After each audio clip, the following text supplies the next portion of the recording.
Hey, what's going on, guys? Welcome to Pillow Talk with Dr. Boyce and Dr. Alicia Watkins. My name is Dr. Boyce Watkins, and I want to say hello to everybody. And I'm here with my lovely wife, Dr. Alicia Watkins. How you doing today, babe? I'm good. How are you feeling? I'm feeling good. People can actually see us now, and they can see us like directly, like where I can just reach over and give you a smooch. Oh, look at that. Yeah, body language now. Do people usually say they'd rather have a visual or audio? Do you know if there's a difference? I don't know. Because we usually are in the bed and we can't have video. That is so true. That is so true. Because we're not decent. Yeah, well, you know what? I don't really know what the preferences, I guess people will tell us.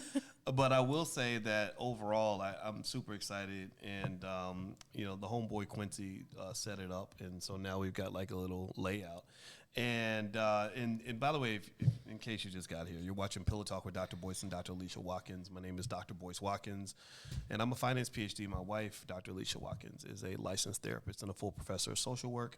And we like to get together and have conversations that sometimes are against our pillows, where we just talk about stuff and break down things that are happening in the world. So if you like intelligent Black content, this is the place to be. Yeah, I have an idea. I think we should go live. We should put our pajamas on and go live in the middle of the night or something. Have like a slumber party.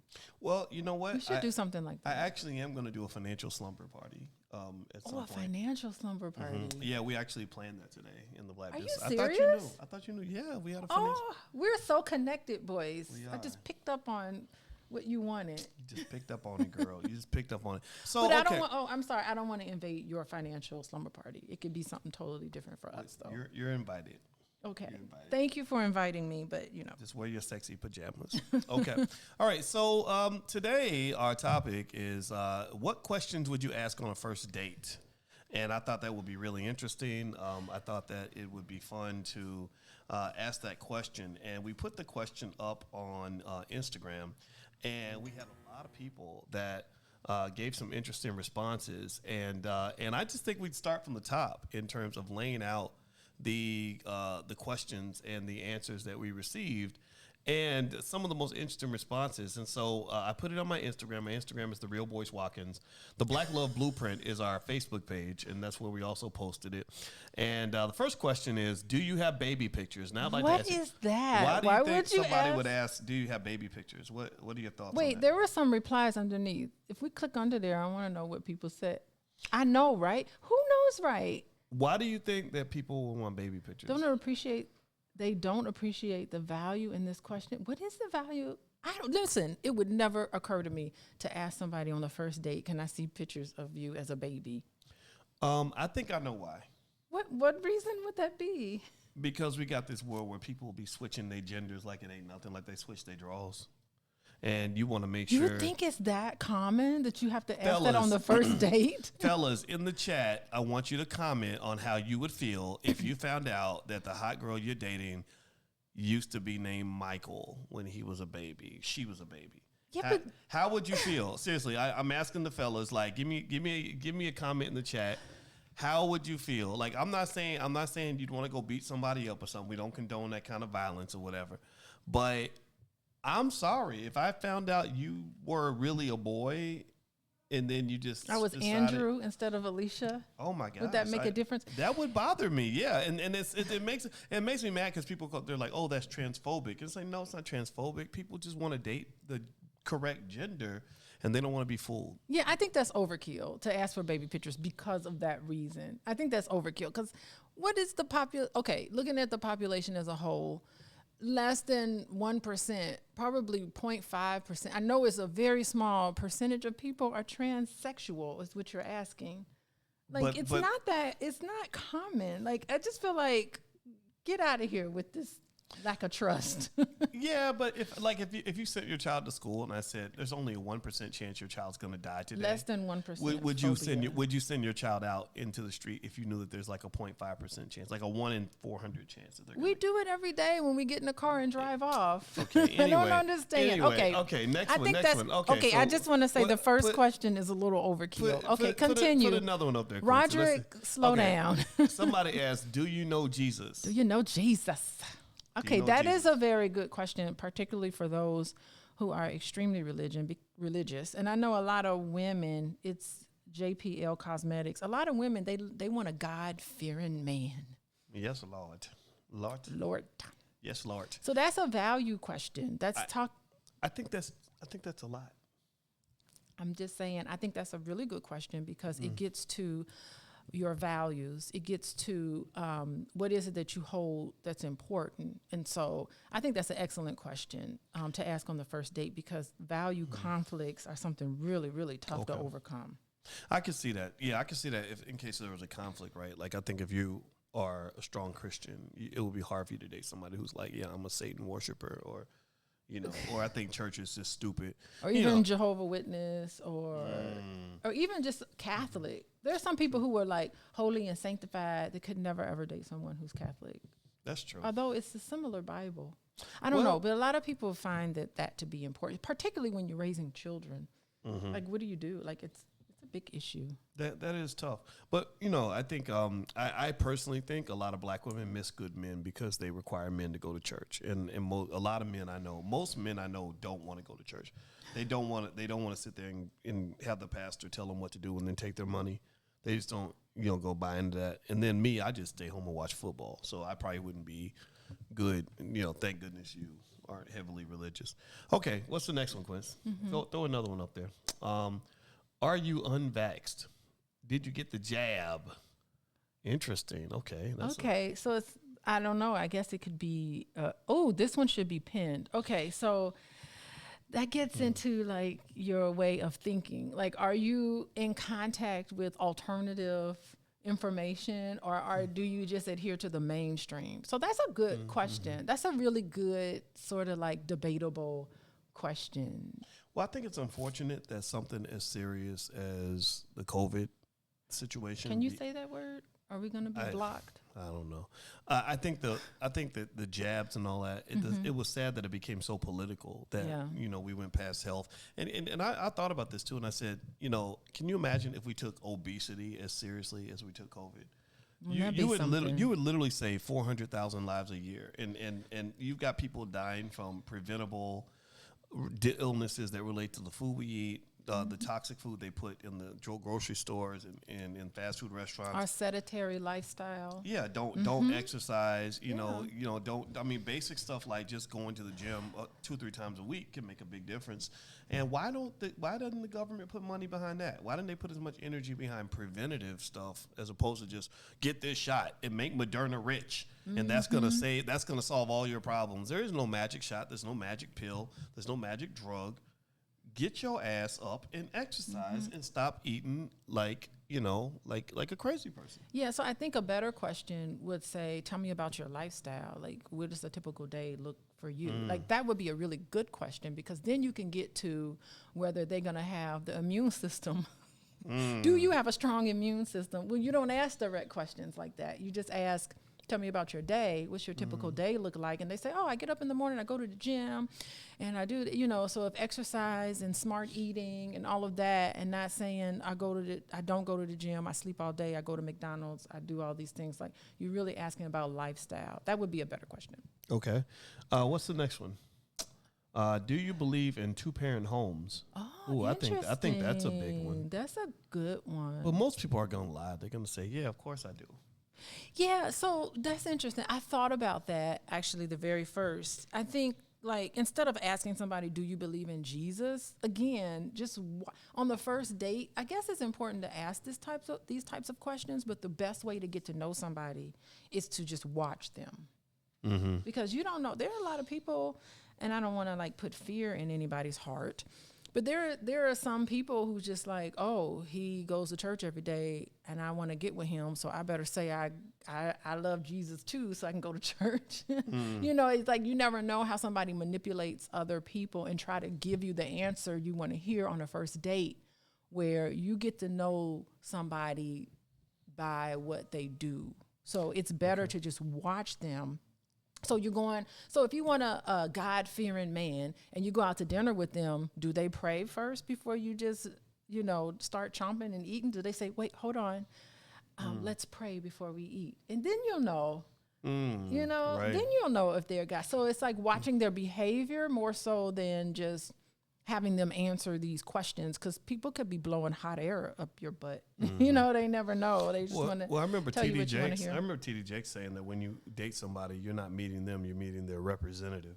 And there's nothing wrong with that. It's as long as the representative is closely tied to who they are. Like, it's okay when you go on a date to put your best foot forward, as long as it's true to who you are. Like, as long as it's, because not everyone is perfect, of course. We know people have faults. But yeah, you want to make a good impression. So make sure you put what's genuine to you forward. You want to be yourself, for sure. Okay. By the way, everybody, you're watching Pillow Talk with Dr. Boyce and Dr. Alicia Watkins. My name is Dr. Boyce Watkins. This is my wife, Dr. Alicia Watkins. And Alicia is a licensed therapist and a full professor of social work. So if you'd like to learn more about what she does, you can take a visit to coachingwithdralicia.com. That's coachingwithdralicia.com. She sees clients on a regular basis. Oh. And you can actually look at my website. Yeah, look there how nice that is. I'm so proud of myself. You're not supposed to brag about your own website. I'm not bragging. I'm just proud of myself. Well, I'm proud of you, too. This was nothing a while ago. And to create something out of absolutely nothing, it never ceases to amaze me. I'm ending the year strong, Boyce. I just want to say that. I was like showing you today. I was like, Boyce, look at me. And I really have to say thank you to you, because I never would have done this on my own. I never would have thought I could have done it by myself. I never would have. In a million years, I didn't think that I could be where I am today. So I appreciate that. Well, I mean, you work very, very hard. I did work hard. You have a lot of credentials. You've been doing this for 20-something years. You're a very serious social worker. You have the certifications, certified clinical trauma professional. You have been seeing clients for a couple of decades. You are a full professor, which is very rare. It's very rare to get a PhD. Less than 1% of the population gets a PhD. For black people, it's probably more like 0.5% of the population. I'm talking about real PhDs, where you really have to go through a real tough program. Not a mail-in PhD. Yeah, I'm not talking about, like online and all. I'm talking about real, like, Dr. Christina Parks and I were talking about that, just how traumatic and difficult it is to get through a standard, research institution to get a doctorate. It's painful, and then in addition to that, very few PhDs become full professors. So, I think that you probably want to think about that, like what made you feel like you didn't have the confidence. Because I see a lot of people out here that ain't got no credentials that are killing it. They are so killing it. And not only do they have no credentials, but their advice is pretty awful. Yeah. I'm like, oh my God, please don't do anything this person is telling you. You're going to be, I just wonder about results. But anyway, I do. But although I think it is important to hear other people's life story, and I think you can learn from that, but it's when they try to cross the line and try to say, I'm an expert in this, and they have no background. Like, as a public, people should ask a little more questions. Like, I wish people would ask me more questions when they come to see me, because then I can talk about it. Oh, by the way, I just got my candidacy to become a financial therapist, a certified financial therapist. I'm done. Let me just tell you, I'm done. No more credentials. I'm a moratorium on credentials for me. Well, I'm working on my pilot's license. That's my next credential. I'm gonna. Oh, that's right. So I guess I cannot say no more credentials, because we just love learning new things. Well, that's the credential I want. I want to get that pilot's license. I ain't trying to get no more. My PhD was last time I had to prove to anybody I understand finance. I don't need to take no more tests, none of that stuff. But all okay, right, so let's continue on. So today's topic, by the way, if you haven't hit the thumbs up button or you haven't hit the share button and subscribe button, please go ahead and do that. Also, if you go to boyceandalicia.com, you can get a free e-copy of my book, Financial Lovemaking. So feel free to go to boyceandalicia.com. Okay, so we were asking today, what are some good questions to ask on a first date? We can go through a few more. Next question is, what is your credit score? I think that's a good one. What is your credit score? Right? I think that's a little intrusive. That'd be awkward to I ask feel on a like, first why? date. Why do you want my credit score? Right. That would be that was almost like asking how much is in your bank account. I don't think you need to see, instead of credit score, you can ask questions like, I'm thinking of buying a home. What do you think? And well, I've owned like 5 properties. Like, if someone said they own 5 properties, unless they pay cash for them, they had to get credit somehow. Like, there's like a better way to ask stuff like that. Well, you know what? I don't plan on ever going on another first date for the rest of my life. But if I did, you know what question I'd probably ask? Oh, what? Okay. Pretend like you're asking it to me. We're on a first date right now. Okay. Hi. Nice to meet you, Boyce. I'm really happy. No, wait. I've met you before because we're on a date. Okay. Asked you out, so all right. So I'm glad you asked me out. Good to see you. This is really cool. This is a really nice restaurant. Yeah. Well, you know, I looked it up and they had a nice steakhouse in the area, and I figured it was close to your job, so that's cool. I hope you like it. Oh, I do. I think it's really nice. So, what would you like to know about me? This is our first date. Oh, well, let me get your chair and hold on. Well, thank you. Okay. Waiter, can you get her whatever drink she wants? Yeah. Okay. Ooh. All right. Yeah. Okay. All right. So, so you know what I do? I would start off and I would say, so tell me about yourself. Okay. And then I boom, boom, boom, boom, boom. I tell you a little bit about And myself. then I would sit there and listen and let you tell me your life story. So because I believe that if you listen long enough, people will eventually tell you who they are. Okay. So I would answer it, but I wouldn't go into my whole life story. I'd just say basic stuff about myself. And then I would turn and I would say, so tell me about yourself. And then you would go into it. Okay. And then I would flip it back and I would say, so that's where you're from. Oh, you're from Gary. Okay. Yeah. I know somebody. I know a couple people from Gary. Yeah. Michael Jackson's from Gary. Man, that's yeah. And then I would say, oh, wow, you're a social work. That's really, tell me more. Like I would ask questions that give you an opportunity to tell me who you are. And then I would lean on my instincts to kind of feel my way around that. I don't think I would be asking specific questions like, well, tell me, what is your credit score? Or, that's not a good question. How do you feel about two-parent households? How many children do you want to have? Can I see your baby pictures? Like, I think some of these questions, it's intrusive. these are questions where you might want to get the information. Right? It's valuable information, but you can't some of these questions are not realistic. Put those questions back on the screen. I would be like, this is our first and last date. Some of those questions are like, it's like a damn job interview. Give me a yes or no if you think that somebody's, I'm going to do a quick read of some of the questions. And we put it up on the Boyce Watkins page. Oh, yeah, let's see what it says on the Boyce Watkins page. Let's see. What are your immediate intentions and what are you looking for?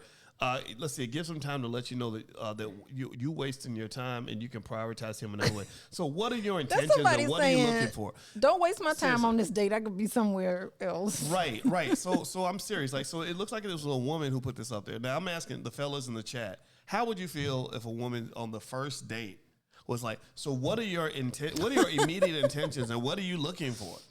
Like I feel like there's maybe a polite way to ask that question, but I feel like that's a lot of pressure. Wait, here it is. Are you already married? Does your wife know you're out on a date? No, that's funny. That's hilarious. Does your wife know you out on a date? See, I think people are just being funny, though. The question itself doesn't matter. I just observe and feel energy. See, that's a smart answer. Yeah, right who said that? Higher realms. Yep. She gets it. Yep, she's operating on. Look at her face. She looks like she gets it. Yep, and then another comment. See, I could tell these are intelligent black Personally, people. I would do observation. These are intelligent black people, right? Look at this. Yeah. Personally, I do more observation. I focus on their mindset, goals, maturity, etc. on the first date. Yes. To know what is really worth my time and energy. That's what you do. That's a beautiful You gotta look one. and just listen and learn. And I think the other thing, the mistake I believe people make is they're so eager to talk about themselves that they don't realize how much value you gain just by listening. Mm-hmm. And also people like you better if you listen. They don't like you better if you talk. What if you got two people listening and then, no one's sharing? Then you got to. Then it's like, we're going to hold out. I'm going to listen to what you say. You listen to what I say. So I think you do need to, you need to lower your guard a little bit and try to I think on the first date, it should just be friendly questions. Like, don't ask questions about how much money you make and all that kind of stuff, your credit score. I think it should just be get to know somebody, just get to know them and be friends with them. Friends. And don't ask about intentions because really you should just say, you know what, I'm just looking to have some fun. Some clean fun. Have some fun ain't gonna work. But somebody, here's one. Somebody says, so what are you looking for right now? A friend, keeping your options open to have fun, a relationship, marriage. I think that's a fair question, because if you're looking for marriage and the other person is just kind of like, no way, no how am I ever getting married. I think you need to know that. I'm just looking for a friend. That is not my intention. And whatever they say, you just have to thank them for being honest with you. Even if you disagree, you say, well, that's not going to work. Then it's okay to be friends with somebody. Well, I think a lot of people lie to themselves and they lie to each other about what their intentions are. Yeah. I think most people, like I've seen people, if you ask them like, what are you looking for? They'll say, oh, I'm looking for my soulmate. I'm looking to get married. But you'll see that they have dated 30 different people in the last 3 years, right? And the odds that all 30 of those people were not qualified are very low. And it really speaks to the idea that some people have said this, that sometimes you're just fooling yourself. You're looking for something that doesn't exist, and you enjoy the hunt. Like we like to say men like the hunt and like the chase, but there's also a theory that says women also can enjoy the chase, where they're like, okay, I'm gonna chase this man until I find out he's not perfect, and then I'm gonna chase another man until I find out he's not perfect. Then I'm gonna chase another man, find out he's not. I don't know if like women do that. Well, hold on, wait, let me finish. And then it becomes like that TV show. You know those TV shows where they will have a character that's always looking for his father, and he never finds his father. Like 3 seasons will go by, and he never finds his dad. You know, or like the Good Times where they were always trying to get out of the projects and they can never get out. Every time you thought they was going to get out, something would go wrong. And then when they finally got out the projects, the show was over. And then we were sad. Yeah, I mean, that's one way of looking at it. I think another way, instead of saying this person is perfect, maybe they're just paying attention to red flags. And then they notice the red flags. Like, it's one thing to know that people have baggage when they bring baggage into the relationship. That's one thing. But like severe red flags, like I do think you should pay attention to red flags before you, take it any step forward and not ignore it. That's why it's important, I think, for everybody to have a good support system, like someone you can talk to about what's going on with you, because sometimes you can be blinded. I have watched too many Netflix specials and documentaries on how people get manipulated out of their money because someone is, and had they confided with their girlfriends or guy friends or talked to someone about it, then they wouldn't have been manipulated. It's unbelievable how you don't really focus in on your gut instincts. It's like you're blinded by the fun of a new relationship and you ignore signs. There's signs. I mean, people can't hide who they are. Maybe they can on the first date, possibly, but it's eking out. Like who they really are comes out, and you really do need to pay attention to that. So I'm not certain. I'm going to push back on your perfect comment because I haven't run across anybody that's like, I need somebody perfect. I've run across people to say, oh, these are some red flags, and I don't know how this is going to work for me. I get that, right? But if 30 people all had red flags that made you feel like you couldn't live with that person, that tells me either you're a terrible picker, you deliberately go after horrible people, or your red flags are just, your own fear. You set a standard that's almost impossible for anybody to meet. Like, if you got a list of 10 items that a person must fit, and then if a person misses one of them and you eliminate them, that's not a healthy right? So I think that to me, when I look at red flags, I pretty much, honestly, when I was dating, I assumed every woman had some red flags in terms of things I knew would get on my nerves or make me feel some kind of way. Hold on. I don't know if that's a red flag. Well, to me, I think red flags and baggage, maybe there's like, we need to keep that clear. So there you go. So there maybe that's the clarifying point, right? Baggage is not a red flag, but there are lots of people that come into relationships with baggage. Everybody. And I think everybody comes in a relationship with baggage. Right. And I've seen people take baggage and look at that as a red flag, and then say, oh, well, no, he's not right because of blah, blah, blah, blah, or she's not right because of blah, blah, blah, blah. Oh, yeah. And I think that it's like there's this quest to find. It's like politics, right? Like we get all these really bad politicians in our country, but and our politicians are liars, and they have these scandals that blow our minds. But you got to look at it and say, well, who's picking the politicians? We are. So when we do we really pick politicians? We do. We vote. We vote, and we decide who's not. It's like I think we do. I hear what you mean. We have a say in that, right? And I think that what the problem is that politicians realize that you cannot get elected by telling the truth about everything. You have to present the image of perfection because everybody's looking for the perfect candidate.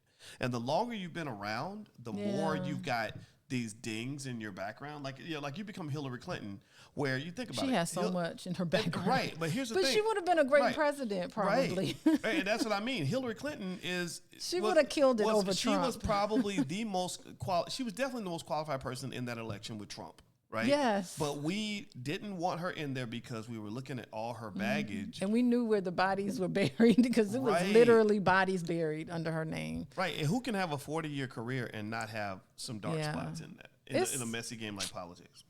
Yeah, that's unfortunate. But I feel bad. I mean, I don't want to get too political, but I do feel bad that Hillary didn't make it. I feel like she earned it. She did earn it. Somebody like Trump comes in and just sweeps. Well, it started with Obama. If you remember, I still remember 2007. And I was on CNN and I was talking about Obama and Hillary was dominating Obama. She was. And it didn't look like it was a joke to even think Obama would win. And I said, Hillary better watch out because this black dude just got an endorsement from Oprah. And I bet I said, I bet you the Hillary Clinton camp is very nervous about Obama. And I still specifically remember at that moment, Obama did not have the momentum. He had a very small percentage of the vote, even a small percentage of the black vote. And then Obama was the first one to kind of pee in the lemonade, for Hillary Clinton. He did. But in Illinois, Barack Obama, I don't think he was going to win that Senate seat. That U.S. Senate seat, because the guy he was running against in Illinois, he was way stronger or whatever. Ryan. Bobby Rush? No. I'm talking about the U.S. Senate seat. He won because the guy, he was going through a divorce from that lady from Voyager, Star Trek Voyager. I don't remember. 7 of 9 from Star Trek Voyager. Real story. Okay. Got a divorce from this man who was up against Barack Obama for U.S. Senate. Barack Obama was the underdog. Like, there was no way he was going to win that race. Somehow, the divorce papers got leaked. I think Quincy's Googling it. Somehow, the divorce papers got leaked, and that's how Barack Obama won. Somehow. You talking about Chicago politics. Ain't no somehow. Got leaked. Yeah, ain't no somehow in Chicago politics. That's also, is that the lady? That's the lady. She was married. That's 7 of 9, by the way. She's pretty awesome. And so she got divorced from the man who was running up against Barack Obama for Illinois Senate. And he was not going to win that race. And when the divorce papers got leaked and all this stuff came out about him, that's how he won. So it wasn't like he beat this guy. It was like he kind of won by default. Jerry Ryan. Yeah, that's her name. Yikes. Anyway. Okay. So, by the way, you listen to Pillow Talk with Dr. Boyce and Dr. Alicia, where we start off with one topic and end up talking about Star Trek.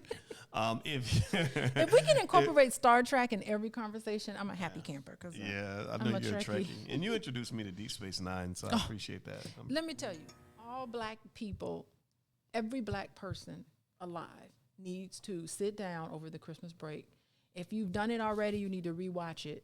Star Trek, Deep Space Nine. Never before in history have we seen the most perfect black man in the whole world. He has no flaws, boys. Okay. I'm sorry. And that's my homeboy. And therein lies the dating problem in America. No, hold on. That's my homeboy from Gary, Indiana. Hold on. Avery Brooks from Gary, Indiana, played the best black father in the history of black fathers on TV. He doubles. Let's give Avery Brooks the credit. Avery Brooks. And he done messed up the series because he won't go to none of the conventions. Well, because he was angry, probably rightfully so. Spencer for hire. So Star Trek Deep Space Nine, you want good TV. And that is a question, by the way, that is a question I will ask on the first date. Do you watch Star Trek? And if you say no, I'm sorry. That might be a red flag for me, boys. Okay. Well, then that's all right. Then let's put that on the checklist. Okay. All right. So here's some more questions. And I'll just read through some of them quickly. You can grab the ones that are interesting. Let's see here. Do you have bisexual tendencies? Okay. That's an interesting. How is your relationship with your father? I think peeping that out could be beneficial. I think that makes a difference for women and for men. I believe if a man has a good relationship with a good father, he's more likely to have like kind of a guide. Like our father is kind of a guide for me and my brother in terms of how to respond in our marriage. And I know that for girls, the father is important for developing self-esteem and stuff like that. Are you married, separated, dating someone, or have someone in your life that thinks they are dating you? Yeah, that's a good question. I think like instead of asking questions about what's your relationship like with your father, like that's kind of direct. Like I would say something like, oh, I mean, it's like, tell me about yourself. Oh, well, last week I went on vacation and me and my dad and my mom, we went here. I said, you ever go on vacation with your parents? It's really interesting. Like you ask sort of kind of not direct questions, but indirectly you can ask a question about, like you can bring up a story or share a story about you and your dad and say, God, have you ever, anything like that ever happened to you? And then you can get from them, oh, well, yeah, you know, I don't see my dad at all, or my dad is passed on. I mean, you can get like a little bit just by sharing a little bit. I don't think sex should be brought up on the first date at all. I don't think so either. Yeah. But I know some women who cannot interact with men without it being somehow sexual. And I'm just those girls with no daddy.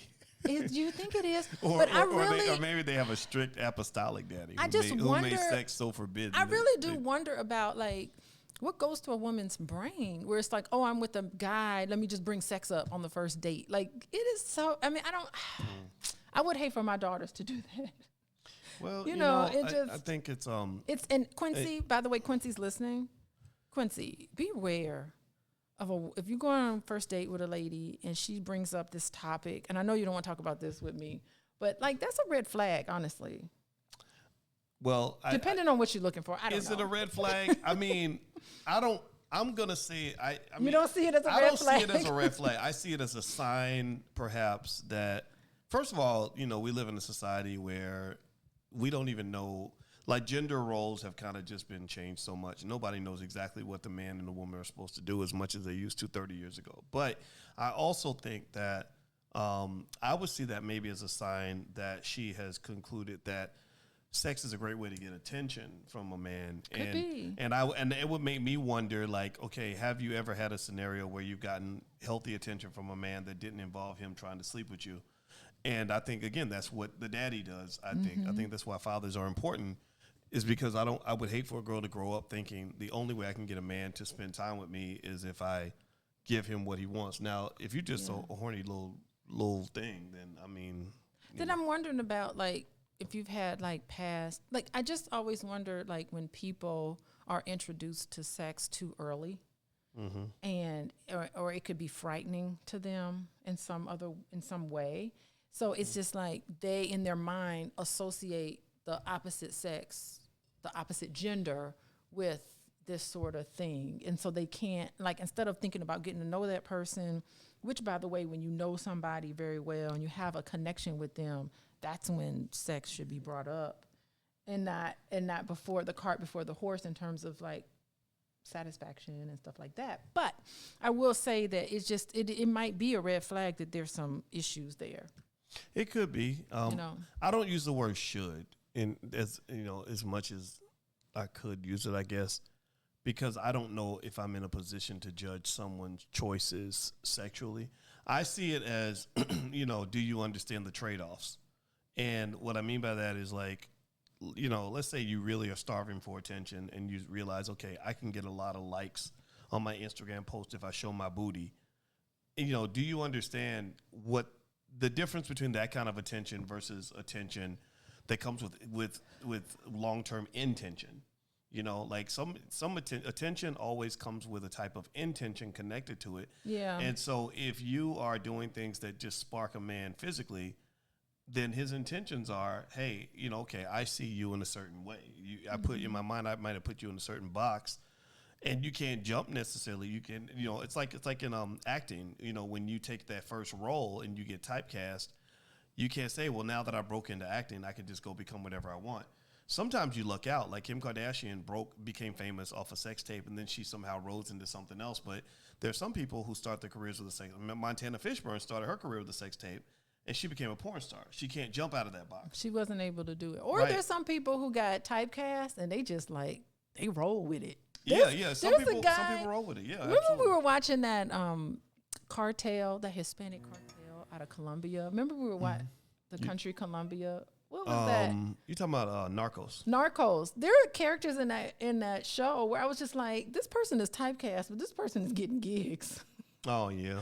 There are some people who, when you think of a Narcos, there's some people like, okay, my mind goes to these list of actors, and sure enough, they won't disappoint you. They are in every single series. Like you always play the criminal. You always play the crazy Hispanic gang member. Yeah. And I'm picturing these people in my mind. I don't know their names offhand, but I'm picturing these people in my mind, and I know they're gonna be. I can tell you the list of people that's gonna be in this show. Well, that lady that looks just like Tisha Campbell, who's always in movies. She plays very talented. She plays the loud ghetto chick in every. So let's look at a couple more questions. Okay, let's look. I'm sorry. And by the way, you're watching Pillow Talk with Dr. Boyce and Dr. Alicia Watkins. My name is Dr. Boyce Watkins. This is my wife, Dr. Alicia Watkins. And if you want to learn more about Dr. Alicia's work, you can visit coachingwithdralicia.com. That's coachingwithdralicia.com. So, and I'm probably talking too fast because Quincy is switching up the screen. All right, first of all, can we just salute Quincy for these transitions? Hooray. Look at this. He This should is have beautiful. some sort of applause track or something. But yeah, Wait. so Yay, there we go. Yeah, there it is. Right on. All right, so so here's some other good questions. What are your plans for the future? I think you could ask. That's a great question. Yeah, I think that's a good one. Give me your 5-year plan right now. Well, I would say if you hang out with a person and you ask for the 5-year plan and they can't really give you one, then that means that their plan is to not. I'm just be successful. living day by day. Right. The question will depend on the outcome of our 30-minute conversation. Okay. Where do you see yourself in 5 years? Where are you in life, and where do you aspire to be? So a lot of those questions coming out. That's good. What's the interest? You want to know if you are compatible and what your intentions are. I would ask, are you married and do you have children? Were you raised by both parents? You do know we're going 50-50 on this meal, right? So what do you think? I'm going to ask you about that last question. So, Dr. Alicia, what is your thought on the whole 50-50 conversation? I mean, if someone said that to me, I'd be like, okay, fine. We'll go 50-50. That's okay. Like, I wouldn't make that big of a deal out of it. But I really do. I was thinking, like, coffee versus a date. Like, I kind of feel like there's got to be several different conversations and interactions with someone before you actually take someone out on a big-time date. Now, I don't know. I haven't been in the dating world for a long time. But I'm thinking, okay, I meet somebody online. Let's just say online because that's where most people meet each other. They have a couple of conversations. They got to exchange photos. Like, that's one level. Second level. Exchange photos? Like, tell me what you look like. Oh, no, not photos like that. But I'm like, let me see a picture of you. What's your social media page? Like, why would we exchange? I don't understand. Wait, I'm thinking like, okay, you meet somebody online. You see their profile pic online. Okay. So you see that, but then I'm thinking if I'm meeting someone online, I would be like, okay, let me see what you look like. Oh, like I would have to know. You're talking about online date. What's a whole. No, I'm not talking about online date. I'm talking about before you get to a full-on date. Oh. There are a lot of mini interactions you have to have with somebody, right? Okay. Don't that make sense? Like. Yeah, but I'm not thinking about social media. I'm just thinking about like somebody you just meet and you just know them. And you're like, hey, will you go out with me? Well, hold on. Hang with me. Okay. So someone's like, okay, I'm going out on this. Before you go out on like a full-time date, like I'm going to pick you up at 8 o'clock. We're going to go out to dinner. We're going to go to the movies, and then we're going to have some drinks afterwards. Let's just say that's the scenario. Like, that's a lot of money you're spending on that date. So before you do that, it seems like to me, you'd have telephone conversations with that person. You would see them on social media. You would ask a lot of these questions you would ask first, right? And then it's like, okay, let's meet up for coffee, because just meeting someone and seeing pictures of them and having conversations with them, you need to see them live and in person and say, let's meet somewhere neutral for coffee. You know, and then you have like coffee is kind of like, that's like a 20-minute date, you know, just drinking a cup of coffee with someone, or coffee, it could be tea or whatever. And then you have a conversation with them. And then maybe after that, after all of these sort of interactions with them, if you like them, then maybe that's when a full-on date, like that picture, like the picture. Oh no, I was signaling to Quincy to put us up, make us big on the screen. Oh, make us big. But anyway, and then you'd have like a date where like, would you go on a date with me? Let's go out to dinner. Let's go ice skating because it's, you know, cooler outside. Let's go ice skating. Let's do something fun together. Like, that's when you would arrange a date, an actual date with someone. Okay. So I'm thinking, yeah. Okay, I can see that, right? I think that when you talk about, like, who's paying, I think different people have different points of view.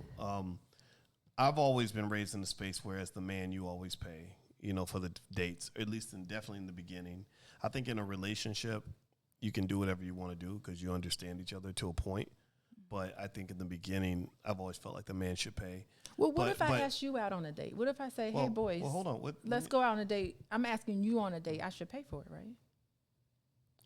No, because I'm not going to let you know. I'm not doing that. That's not how I was raised. But I will say that, Okay. I will say, though, that I think a person has to think about whether they let somebody else pay for them. If it's like dinner and it's expensive, because sometimes people have expectations that not maybe it may not even be. Sometimes it could be as sinister as like, okay, I bought you a steak, now you got to sleep with me. But sometimes it could be something as basic as like, I paid for this dinner, and now you're not. You owe me, right? Or you're not even talking to me now, and you owe me another date. You know what I mean? Like there's like a reciprocity that naturally kicks in, and you got to be careful about that. And I think that by saying like no, thank you, you're drawing that boundary to kind of signal like I'm not ready to go that deep with you on this. Like it's almost like going on the trip. Like I've seen cases where maybe a woman thinks that if a man invites her on a trip, if she could just go if she wants a free trip. And there are some people, even if the man isn't a man who says, I want to sleep with you, a man is going to interpret you accepting a free trip from him to mean that there must be some kind of interest. And so if he finds out that, oh, you only took the free trip just so you could get something out of me, he might be resentful, not without even expecting like something like sex or whatever. Like I kind of think that what you accept, like I'll give you an example. When I was 16, Valentine's Day came up, and there was this girl that I worked with named Ingrid at Wendy's, and Ingrid jokingly said to me, she said, "Hey Boyce, are you gonna be my Valentine?" And it was the day before, and I was like, "Okay, sure." And I thought I had to get her a gift, right? So you know what I did? When I got home, I had this old camera, like an old Polaroid camera. And I was like, I could just give this to Ingrid. Are you regifting to Ingrid? I was regifting. And I went to the job and I said, here's a gift. And I don't know if it was Valentine's Day or whatever. That night, her father called me. Her father was like, is this Boyce? I said, yeah. He said, this is Ingrid's father. And I was like, Ingrid? Ingrid who? He's like, Ingrid at Wendy's. I was like, oh, yeah, Ingrid, yeah. I couldn't remember at first. And he was like, you gave her a camera, and sometimes when boys give girls gifts like that, they expect something in return. I was like, no, I didn't expect anything, because I was 16. I wasn't even, honestly, when I was 16, I wasn't thinking on that level, right? And, but I understand why her father was like, tomorrow she's going to give you that camera back. It's too much. It was too much. It was overkill. Right. It was overkill, and also it's like, you have to think carefully before you commit to paying for someone, but I think you got to think carefully before you receive and accept compensation from people. And nothing should be implicit. I think we should, if I'm accepting a travel date with you, we're going out somewhere and we're spending the night overnight. Like I would be like, whoa, hold on. What are your expectations for me? Yeah. Like what is happening? Like, and I would feel kind of like, I don't know if this would work. Like, I don't think I can give you what you might be looking for. Or if I can give you what you're looking for, that should be explicit too. Yeah. All that should be. Well, I think you definitely have to communicate. Like, if you're going to take a trip, you got to communicate who's going to sleep where. Yeah. And like, hey, what are you really expecting? I can't guarantee anything about to go down on this trip. Right. And I think, and here's what I think too. I think that if someone were to offer you something like a trip, and in advance it's probably a dead end, that they don't have a chance on Earth, then you should not go. No, I wouldn't go. Right. Or it's same thing with dinner. Like if you know it's a dead end, you shouldn't let them pay. I mean, maybe if they insist or whatever, I guess you maybe could submit to that. But I think that's where you get into the sinister stuff, where I just hear guys talking online and saying things that are pretty extreme in terms of saying, like, don't spend money at all on any woman until XYZ happens. Oh, these are some injured people saying that. Terrible. Well, they say it because they know what it feels like to spend a lot of money on a girl on a date. And because that happened to me, I felt abused. I went out on a date with a girl when I was about 26, and I didn't have a lot of money. I was a graduate student, and I remember that she seemed to deliberately order every single thing on the menu every time we went to anywhere. How did you feel? I felt used. I was mad. I was annoyed. And I didn't even. It wasn't even like, I was hoping that she liked me after I spent all this money. I didn't even like her. I remember thinking, and this it happened 2 times that I think about it in my 20s. And in one case, I remember the lady was like, after it was over with, she was like, yeah, I told my girlfriend that you were a great person to go out with. That was a great date. I want to go out on another one. And I was thinking, I ain't going out with you ever again. How did you break it to her, Boyce? I didn't say it. I just didn't say anything. I just never called her again because we went out and we went to a steakhouse and she ordered like the most expensive steak. She ordered like 2 or 3 drinks because drinks are expensive. At least back then, it seemed like $1 million in my mind. And I was like, okay, I can't afford to be trying to do all this with you. Now maybe later in life when I had more money, I wouldn't have cared. I didn't. It's like whatever. Yeah, but it's not even about the money. It's the principle of it. It's like she's got to know. Okay, if you're a 26, you're a graduate student then. Like I wouldn't have like in my mind, I'm like, okay, if I'm a graduate student, because if you had taken me out on that date, we both would have been because at 26 I was a graduate student. Yep. Ha ha ha. Anyway, we were both graduate students. No way we'd go on an expensive steak dinner. I'd be like, Boyce, we're both graduate students. Let's go to. Even Red Lobster was like expensive back then. We would have been at Applebee's or somewhere like that. I don't know, but yeah, I think it's really something. So like. I've been at a club before and like a guy who I knew I was never be interested in, he asked to buy me a drink. And I was just like, no. Because if he buys me a drink, then I have to sit here and talk to him while I drink it. That's what I'm talking about. Right. I don't want to do that. I don't want that kind of commitment. Yeah, that's where the reciprocity piece kicks in. And it doesn't have to be a sinister sex. It might just be like they're expecting you to sit and converse with them, or because because you took something from them, you're with that person. And if I don't want to be with somebody else, they'll feel like you used them and all that. So I agree. I think that, taking things from people is something that should be considered, and I think for men too, I think, when women offer their bodies to men, maybe, a guy should think carefully, like, okay, she might not say like, oh yeah, if I give you all of this, then I'm gonna expect something back. But if you're a decent person, you might say, you know what, I kind of know what you're expecting, and I don't think that it would be a good idea for me to take what you're offering me because I'm not prepared to give you what I believe that you want. Oh, that's just beautiful. That would be so great. That would make them love you even more. Oh, right, so and then next thing you know, they definitely try to chase you down, and right. So anyway, all right. So enough of that. All right, so we're done with this question today. We all know what to do and what not to do on a first date. Yeah. Somebody asked me, the woman I speak of, have I seen her since? No, not that one. Not the. Yeah, I had a couple. Y'all just don't know, like, boy. Let me tell you, the 30 years I've known Boyce, I've had like maybe 2 boyfriends, 2 boyfriends. In the 30 years I've known you, I've only dated 2 men.